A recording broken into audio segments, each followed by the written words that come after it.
Hello everyone, myself Dr. Dushant and you're watching me 9th physics की class में हम लोग पढ़ेंगे ग्रेविटेशन। इस यूनिट के आज की क्लास में हम यूनिवर्सल ऑफ ग्रेविटेशन का टॉपिक लेंगे और कोशिश करेंगे समझने की कि ग्रेविटेशनल फोर्स क्या होती है और उसके कुछ इफेक्ट्स। सो स्टूडेंट्स, चलिए स्टार्ट करते हैं आज की क्लास। सो बच्चों, आज का जो हमारा चैप्टर है उसमें हम स्टडी करेंगे बहुत ही कॉमन इफेक्ट्स जो हम अपनी डेली लाइफ में ऑब्जर्व करते हैं।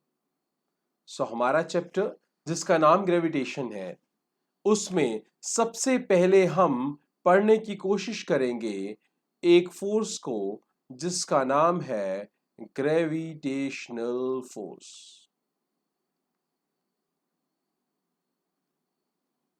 बच्चों, हम अपनी डेली लाइफ में ऑब्जर्व करते हैं कि जब भी किसी भी ऑब्जेक्ट को अगर हम राइज करवाते हैं या ऊपर की तरफ आसमान की तरफ फेंकते हैं तो वो फिर से किधर आ जाता है?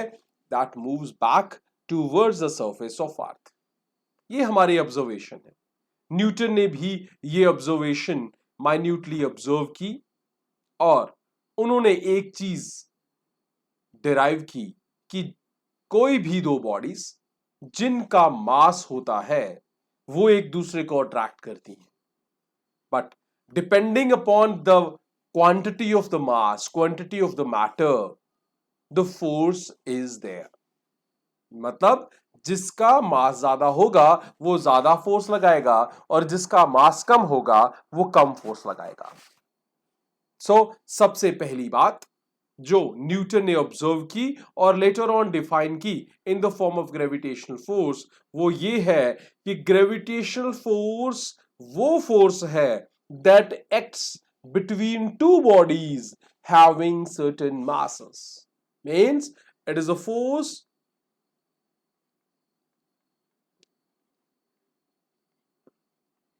और देखिए मैं क्या वर्ड लिखने जा रहा हूं, force of attraction.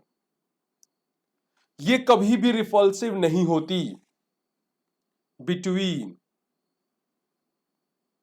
any two bodies, any two bodies having mass। कोई भी दो बॉडीज जिनका मास हो उनके बीच में जो फोर्स ऑफ अट्रैक्शन होगी that is known as gravitational force. और बच्चों, उसने इस जर्नलाइज्ड फॉर्मेशन को स्पेसिफिकली डिफाइन किया for the surface of earth. If one of the bodies, इन दो बॉडीज जिनके बीच में फोर्स लग रही थी उनमें से अगर एक बॉडी जो है इज अर्थ, देन अगर ऐसा हो द ग्रेविटेशनल फोर्स,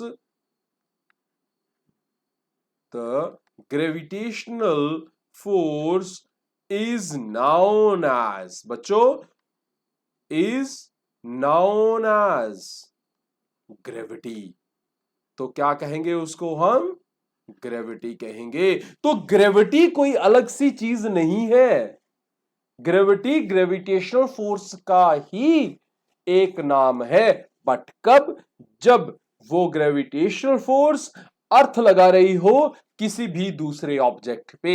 मींस अगर हमारे पास दो ऑब्जेक्ट्स हैं, उन दोनों का मास है, दो ऑब्जेक्ट्स हैं, एक का मास m1 है, एक का मास m2 है, इनके बीच में जो अट्रैक्टिव फोर्स है that is which one? That is gravitational force. But अगर इस m1 और m2 में से कोई एक मास जो है दैट इज द मास और that is the body, that is earth, then this gravitational force will be renamed as gravity। तो बच्चों बात समझ आ गई? ग्रेविटेशनल फोर्स क्या है और ग्रेविटी क्या है। दूसरी चीज मैं आपको बता दूं कि ये फोर्स जो है दैट इज ऑलवेज डायरेक्टेड, ये हमेशा जो है ये डायरेक्टेड रहती है। किसकी तरफ डायरेक्टेड रहती है? Always directed towards the centre. ये किसकी तरफ रहती है? हमेशा टूवर्ड्स द सेंटर। और बच्चों अगर हम ग्रेविटी की बात करें तो ग्रेविटी क्या करती है? सेंटर ऑफ अर्थ की तरफ रहती है। सो इसलिए इस फोर्स को सेंट्रिक फोर्स भी कहा जाता है। क्या कहा जाता है बच्चों? These types of forces are also known as centric forces because the body is directed towards the center। बात समझ आ गई?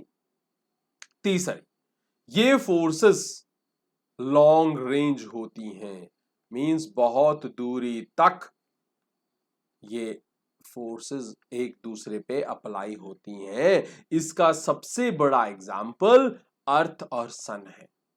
सन और अर्थ एक दूसरे पे फोर्सेस लगाते हैं ड्यू टू देयर मासेस। तो बच्चे बात समझ आ गई? तो ग्रेविटी बहुत ही इंपॉर्टेंट चीज है। इस ग्रेविटी की वैल्यू क्या है? इस ग्रेविटी को मेजरमेंट कैसे करना है?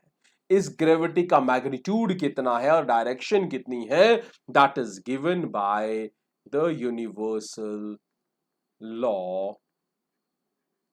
Of gravitation. तो बच्चों ये लॉ किसके बेस पे है? Universal law of gravitation. तो यूनिवर्सल लॉ ऑफ ग्रेविटेशन क्या करता है? This law gives the value of gravity. ये ग्रेविटी की भी देता है या ग्रेविटेशनल फोर्स की भी वैल्यू देता है। ठीक है? मींस ये मैग्नीट्यूड भी देता है और डायरेक्शन भी। क्यों? क्योंकि मैंने आपको बताया था फोर्स जैसी जो फिजिकल क्वांटिटीज हैं उन्हें वेक्टर कहते हैं। और वेक्टर किसे कहते हैं? ऐसी फिजिकल क्वांटिटी को जिसमें वेक्टर में मैग्नीट्यूड भी होता है और डायरेक्शन भी। तो फोर्स हमारा वेक्टर है तो इसलिए उसकी मैग्नीट्यूड और डायरेक्शन दोनों चाहिए, और वो दोनों कौन देता है? Universal of gravitation. ये क्या कहता है? स्टेटमेंट क्या है बच्चों इसकी? ध्यान से स्टेटमेंट लिखना, इसी के बेस पे आगे हमने इसकी एक्सप्लेनेशन करनी है। This law of gravitation states that the gravitational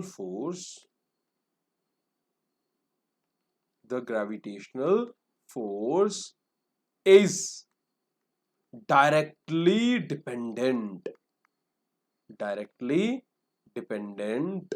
किस पे डिपेंडेंट है?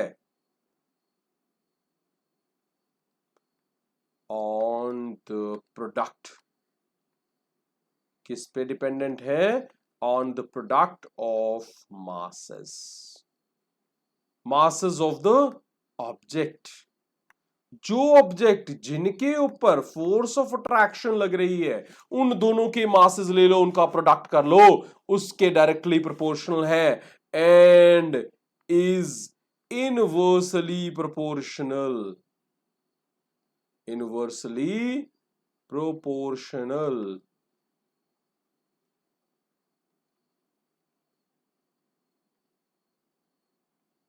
टू द डिस्टेंस, या ये बहुत इंपॉर्टेंट है, to the distance between their centres.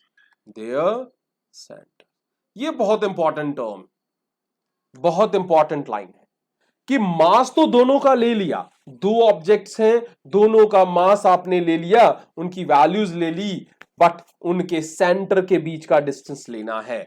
जैसे कि मैं आपको यहां पे एक एग्जाम्पल, एक डायग्राम की फॉर्म में आपको बताता हूं कि हमारे पास क्या है? दो ऑब्जेक्ट्स हैं। क्या है? दो ऑब्जेक्ट्स हैं। इन दोनों ऑब्जेक्ट्स के ये सेंटर्स हैं। बच्चों मान लीजिए इस ऑब्जेक्ट का मास m1 है, इस ऑब्जेक्ट का मास m2 है। इन दोनों के सेंटर्स के बीच से आपने लेना है, नॉट बिटवीन द सरफेस। इन दोनों के सेंटर्स के बीच का डिस्टेंस r है। देन द फोर्स, अब मैं मान के चल रहा हूं, हमने क्या कर लिया, हमने कंसीडर कर लिया, किसको कंसीडर कर लिया, two objects of masses m1 and m2 separated by r distance, separated by r distance. Then force, कैसे लिख रहा हूं मैं उसको, F G, force of gravitation या ग्रेविटेशनल फोर्स, या अगर एक ऑब्जेक्ट m1 या m2 में से एक कौन है, अर्थ है, will be proportional to product of masses, mass कौन है, m1 और m2, and is inversely proportional to the square of distance between them. दोनों के बीच में डिस्टेंस कितना है बच्चों, डिस्टेंस है r, उसका स्क्वायर लेना। तो यहां तक समझ आ गया। नाउ जस्ट इसे सॉल्व कीजिए। So F is proportional to m1 m2 upon r का स्क्वायर। अब यहां से आपने क्या करना है, प्रोपोर्शनलिटी साइन को करना है रिमूव। आ गया एक कांस्टेंट। हो बच्चों यहां पे जो हम कांस्टेंट ले रहे हैं that is capital G, capital G, और ये कैपिटल जी को ही हम यहां पे अब थोड़ा सा डिफाइन करेंगे। बात समझ आ गई? चलिए अब ये जी क्या है बच्चों, नंबर एक, ये एक प्रोपोर्शनलिटी कांस्टेंट की तरह काम आ रहा है मेरे, प्रोपोर्शनलिटी कांस्टेंट। और बच्चों इसका नाम क्या है, यूनिवर्सल ग्रेविटेशन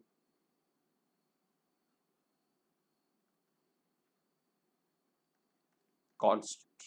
मतलब इसका वैल्यू पूरे यूनिवर्स में चेंज नहीं होगा। तो ये बात आपको समझ आ गई। अब इसकी वैल्यू कितनी है, व्हाट इज द वैल्यू किसकी, जी की। So its value is 6.6732 10 power -11 newton metre square पर किलोग्राम स्क्वायर। तो बच्चों वैल्यू ऑफ जी मिल गई मुझे पूरे इक्वेशन में। अगर m1 और m2 मास पता हो और उनके बीच का डिस्टेंस पता हो, g ही एक ऐसा कांस्टेंट है जिसकी वैल्यू के बगैर fg की वैल्यू डिनोट नहीं कर सकते। और बच्चों ये किसने दी थी वैल्यू, हेनरी कैवेंडिश ने। सो ये माना जाता है कि Henry Cavendish is the first person to do what, to measure the weight of अर्थ। तो ये बात समझ आ गई आपको, जी की वैल्यू आपको मिल गई। तो अब आपके पास ग्रेविटेशनल जो फोर्स है that is equal to G m1 m2 upon r का स्क्वायर। चलिए बच्चों ये बात हो गई आपकी क्लियर, और यहां पे आपके पास आपको कैपिटल जी की वैल्यू भी मिल गई। So this is the required expression for what, for universal gravitation law. अब इस लॉ को ध्यान से देखिए, जिससे जैसे आर की वैल्यू इंक्रीज होगी, आर इंक्रीज होगी, एफ जी डिक्रीज होगा, एफ जी क्या होगा, डिक्रीज। सो मान लीजिए आपके पास ये सरफेस है और यहां पे इसका एरिया जो है वो लगातार जो है वो आर की हेल्प से इसकी वैल्यू बढ़ती जा रही है। जैसे जैसे आर इंक्रीज होगा एक ऐसा पॉइंट आएगा जिस आर की वैल्यू पे एफ जी निग्लिजिबल होगा। बच्चों उस आर की वैल्यू से बढ़ने वाली स्पेस को हम कहेंगे ग्रेविटेशनल फील्ड। क्या कहेंगे, gravitational field. So gravitational field क्या है, ये वो फील्ड है, ये वो वैल्यू है जहां तक आर की वैल्यू इतनी बड़ी हो जाती है कि एफ जी नेग्लिजिबल हो जाता है। बच्चों उस पॉइंट के बाहर कोई भी बॉडी अगर आए तो फोर्स उस पे नहीं लगेगी, उसके अंदर फोर्स लगेगी। तो बच्चों ग्रेविटेशनल फोर्स फील्ड एक ऐसा कंसेप्ट हो गया, ये वो डिस्टेंस है, ये वो स्पेस है अराउंड एन ऑब्जेक्ट। कौन सी ऑब्जेक्ट? जो सोर्स ऑब्जेक्ट है, जो फोर्स लगा रहा है, उसके आगे पीछे इतना डिस्टेंस, इतनी बड़ी स्पेस जिसमें वो दूसरी बॉडी के ऊपर फोर्स लगा सके, that space around the body is known as gravitational field. चलिए ये बात खत्म हो गई। अब बात करते हैं कि ग्रेविटी का एक्सप्रेशन कैसे निकालेंगे। तो बच्चों फॉर ग्रेविटी, अगर ग्रेविटी का एक्सप्रेशन निकालना है तो ये मान के चलना है कि आपके पास जो एक बॉडी है दैट इज आपकी क्या है, वो अर्थ है। तो मान लीजिए g तो कांस्टेंट है, मास m1 बच्चों जो है, दैट मास m1 को मैं m ले रहा हूं, कोई ऑब्जेक्ट है, और m2 को मैं ले रहा हूं मास of earth capital M। m1 आपका कोई ऑब्जेक्ट है, कैपिटल M आपका सरफेस है अर्थ का, और ऑब्जेक्ट लग रहा है और r का स्क्वायर हो रहा है। Now r is the surface radius of अर्थ। ये क्या है? रेडियस है अर्थ का। सो बच्चों इस समय हम क्या मान के चल रहे हैं कि अगर ये अर्थ है तो अर्थ की सरफेस के ऊपर ऑब्जेक्ट पड़ा है। This is m, this is capital M।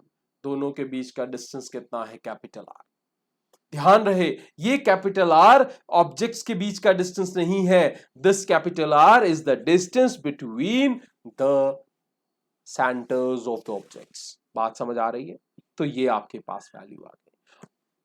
But जो ऑब्जेक्ट, जो फोर्स एक बॉडी पे लग रही है, that is also equal to mass into gravity. mg भी होता है। What is g? Where g is acceleration due to gravity.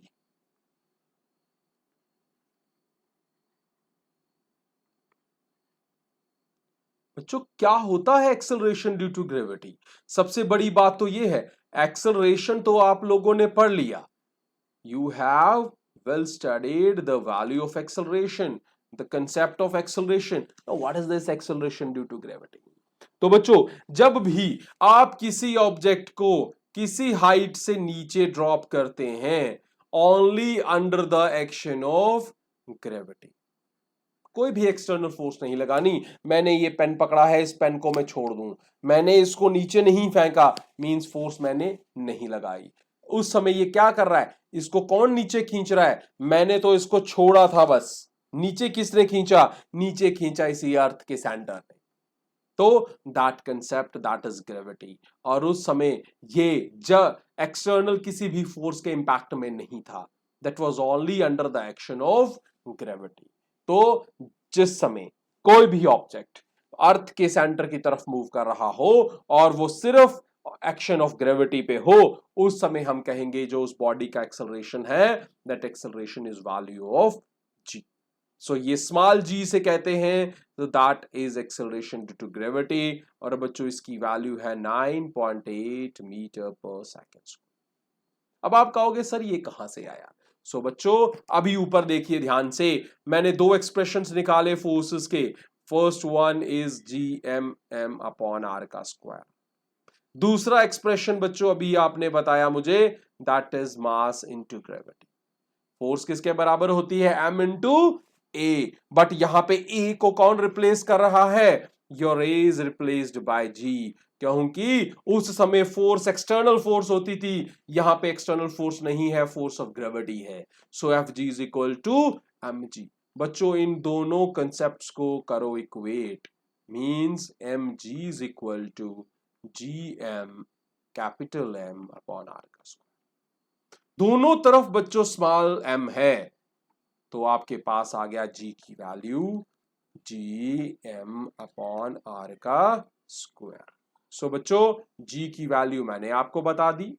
m is the mass of earth, mass of earth, this is the capital the radius of earth. So बच्चों ये सारे जो है क्या है, ये all of them they are what, they are constants. So यहां से g की वैल्यू मिल गई। और g की वैल्यू कितनी होती है इस एक्सप्रेशन से? It is 9.8 metre per second square. ये ध्यान रखिएगा, इस वैल्यू को याद रखिएगा। Value of G is 9.8 metre per second square. In some of the cases, in very rare cases, we can also use equivalent to 10। Done? So that is the value. अब यहां से बच्चों इस एक्सप्रेशन में देखिए, जी की वैल्यू किसके बराबर है? जी एम अपॉन आर का स्क्वायर। फॉर्मूले को ध्यान से देखो बच्चों, जी क्या है? Acceleration of that object. Small G, आगे आइए, कैपिटल जी कांस्टेंट है, कैपिटल एम सरफेस का है, अर्थ का मास है, कैपिटल आर अर्थ का है। तो ऑब्जेक्ट का क्या है? ऑब्जेक्ट का कुछ भी नहीं है। तो value of G is independent of any quantity related to object. तो बच्चों, अगर ऑब्जेक्ट अर्थ के ऊपर जा रहा है तो ऑब्जेक्ट के किसी भी वैल्यू के ऊपर value of small g depend नहीं करती। तो ये समझ आ गया आपको? तो जी जो है वो सिर्फ किस पे डिपेंड करती है? मास ऑफ अर्थ पे, रेडियस ऑफ अर्थ पे, और कैपिटल जी खुद अपने आप में एक कांस्टेंट है। तो अब लेकिन ये वैल्यू ऑफ जी कांस्टेंट नहीं है, दैट वैरीज, जी चेंजेस। कहां पे? Number 1 with change in height. किस पे है? Change in height. Number 2 with change in depth. Depth पे भी डिपेंड करता है। नंबर 3 विद शेप ऑफ अर्थ। अब यहीं पे आपका क्वेश्चन आ जाएगा कि सर शेप पे कैसे डिपेंड करा? बच्चों जी, हमारी बॉडी, हमारा जो सन और अर्थ जो है, जो हमारा अर्थ है, that is not completely spherical, that is somehow elliptical. तो जब हम एलिप्टिकल की बात करते हैं तो हमारा एलोंगेटेड शेप होता है, तो उस समय सारे रेडियस बराबर नहीं होते। तो शेप पे डिपेंड करता है, क्योंकि आर की वैल्यू कभी बड़ी होगी कभी कम होगी, तो वैल्यू ऑफ स्मॉल जी अपने आप चेंज हो जाएगा। सो shape of earth radius of अर्थ को चेंज करेगा, और रेडियस ऑफ अर्थ जो है वो स्मॉल वैल्यू को या वैल्यू ऑफ स्मॉल जी को चेंज करेगा। बात समझ आ गई? And the last fourth one with rotation of earth, with rotation of. So चार चीजों पे डिपेंड करता है, height from earth, change in depth from the surface of earth, shape of earth, and the last one that is what? That is your rotation of अर्थ। तो बच्चों ये बात समझ आ गई आपको? सो इस बच्चों इस चीज को ध्यान में रखना, और आपके पास ये वैल्यूज बन गई, वैल्यू ऑफ जी। अब आप देख सकते हो आपके पास दो जीज हो गई हैं, एक स्मॉल जी और एक capital G. Small g acceleration due to gravity है, कैपिटल जी कांस्टेंट है, कैवेंडिश ने दिया था, और ये वैल्यू है यूनिवर्सल ग्रेविटेशनल कांस्टेंट। दोनों कांस्टेंट नहीं है, स्मॉल जी चेंज होता है हाइट, डेप्थ, रोटेशन और शेप ऑफ अर्थ के साथ। कैपिटल जी यूनिवर्सल कांस्टेंट है, ये यूनिवर्स में कहीं भी चले जाइए, value of capital G change नहीं होगी। तो ये बात समझ आ गई बच्चों? तो ये था आपका जी। अब स्मॉल जी और कैपिटल जी के बीच में रिलेशन क्या है? अभी हमने ऊपर देखा कि small g is equal to G M upon R का स्क्वायर। तो जब आपको इन दोनों के बीच का रिलेशन पूछा जाए, सो that is the value of that relation. और स्मॉल्स में आपको जी की वैल्यू भी पता है, कैपिटल जी भी पता है, मास ऑफ अर्थ भी पता है, रेडियस ऑफ अर्थ भी पता है। बात समझ आ गई? सो बच्चों, अब देखते हैं आपके टेक्सचुअल क्वेश्चन। यहीं पे आपके पास टेक्सचुअल क्वेश्चन है, means from inside the text.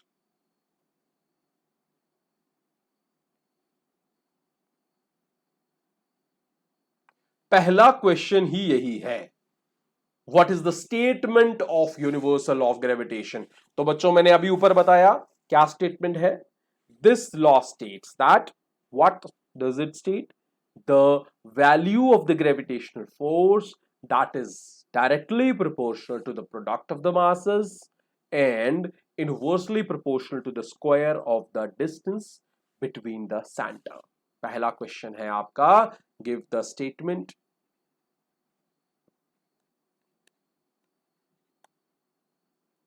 Law of gravitation. ठीक है बच्चों, तो आपको समझ आ गई इसकी स्टेटमेंट, मैंने लिखवा दी थी आपको. Number 2, what is the formula? Give formula लिख सकते हो, कभी डेरिवेशन आ सकती है. Formula for value of gravity. Gravity निकालने के लिए कौन सा फॉर्मूला यूज करोगे? तो बच्चों gravity is this, capital G small M capital M upon R का स्क्वायर. अब आप बोलोगे सर इसमें क्या है? तो बच्चों G is gravitational constant, capital M is mass of earth, small M is mass of object और R is the radius of अर्थ. तो ये बात समझ आ गई आपको. तो बच्चे ये था आपका एक्सेलरेशन ड्यू टू ग्रेविटी, आपका कांस्टेंट और relation between those two constant. तो समझ आ गया ये. तो बच्चों अगला टेक्सचुअल क्वेश्चन जो नेक्स्ट पेज पे है, पेज नंबर 136 पे, वो क्या कहता है? वो कहता है डिफाइन करो व्हाट इज फ्री फॉल. बच्चे फ्री फॉल कब होता है मैंने आपको अभी बताया. So free fall is said to be done when an object is falling from an height on the surface of Earth. अगर आपके पास ये सरफेस है अर्थ की, इसके ऊपर ये ऑब्जेक्ट जिसका मास m है वो नीचे की तरफ गिर रहा है और इस समय इसके ऊपर कोई भी एक्सटर्नल फोर्स नहीं लग रही, means all the external forces are zero except what? The force of gravity. बच्चों फोर्स ऑफ ग्रेविटी कौन सी फोर्स होती है? वो भी ग्रेविटेशनल फोर्स ही होती है, बट वो लगाता कौन है? अर्थ लगाती. सो फ्री फॉल क्या होता है? It is that phenomenon in which an objects fall on the surface of earth only under the action of gravity. तो बात समझ आ गई बच्चों. दूसरा है डिफाइन कीजिए स्मॉल जी को. आपको क्या डिफाइन करना है? आपने वैल्यू ऑफ स्मॉल जी को डिफाइन करना है. तो सबसे पहली बात बच्चों, स्मॉल जी क्या होती है? That is acceleration due to gravity. चलिए ये आंसर ऊपर वाले टॉपिक से ही निकल गया. तो बच्चों जब ऊपर से ऑब्जेक्ट धरती पे आ रहा है उस समय कौन सी फोर्स लग रही है? Only under the action of gravity. So the acceleration उस समय जो होगी, the acceleration of A freely falling body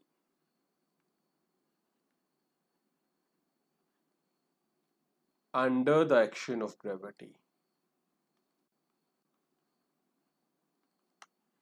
Under the action of gravity is known as what? What is it known? It's known as acceleration due to gravity. और बच्चों इसे किससे denote करते हैं? स्मॉल जी से. स्मॉल जी से डिनोट करते हैं और इसकी वैल्यू कितनी है बच्चों? The value is 9.8 metre per second square. तो ये रहा बच्चों आपको टेक्सचुअल बुक का क्वेश्चन.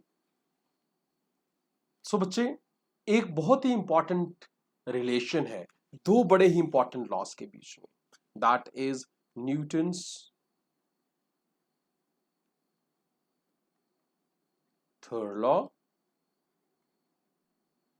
ऑफ मैकेनिक्स या मोशन और this is Newton's law of gravitation. बहुत बारी ये क्वेश्चन पूछा जाता है कि whether Newton third law is applicable in the case of gravitation or gravity. whether law of gravitation follows or it obeys Newton third law or contradict with each other. So बच्चों ऐसा कुछ नहीं। Newton का third law कहता है to every action there is an equal and opposite reaction, और Newton का law gravitation कहता है कि हर वो बॉडी जिसका मास है वो दूसरी बॉडी जिसका मास है उन दोनों के बीच में फोर्स ऑफ अट्रैक्शन, वो दोनों एक दूसरे को खींच रही हैं। मींस अगर एक ऑब्जेक्ट दूसरे ऑब्जेक्ट के ऊपर फोर्स लगा रहा है तो दूसरा ऑब्जेक्ट भी पहले ऑब्जेक्ट पे फोर्स लगाएगा, लेकिन हो सकता है दूसरे ऑब्जेक्ट का मास छोटा हो तो उसके कारण लगेगी फोर्स का मैग्नीट्यूड कम हो। For example, if you are sitting here and this is earth, अगर अर्थ आपके ऊपर बच्चों फोर्स लगा रही है तो आप भी अर्थ के ऊपर फोर्स लगा रहे हो, लेकिन due to your mass you are less massive as compared to earth, so the magnitude of the force that you are implying on surface of earth, that will be comparably very lesser, क्योंकि force of gravitation directly proportional है मास of object पे। अगर मेरा मास कम तो जो मेरी force होगी वो फोर्स ज्यादा लगेगी, अगर ऑब्जेक्ट अर्थ का मास ज्यादा तो उसके कारण लगेगी फोर्स का इंपैक्ट भी ज्यादा होगा। तो ये बात समझ आ गई आपको। सो फोर्स ज्यादा मींस मास ज्यादा, मास ज्यादा तो वाइस वर्सा रहेगा।